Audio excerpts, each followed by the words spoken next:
सुमनसवन्दित सुन्दरि माधवि Chandra सहोदरि हेममये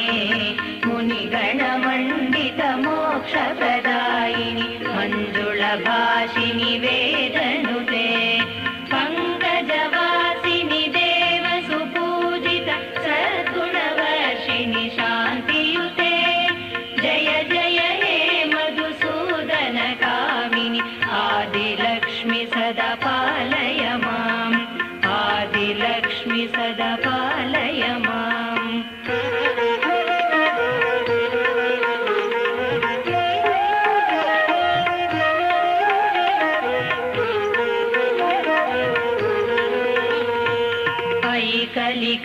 कलिकल्मषनाशिनि कामिनि वैदिकरूपिणि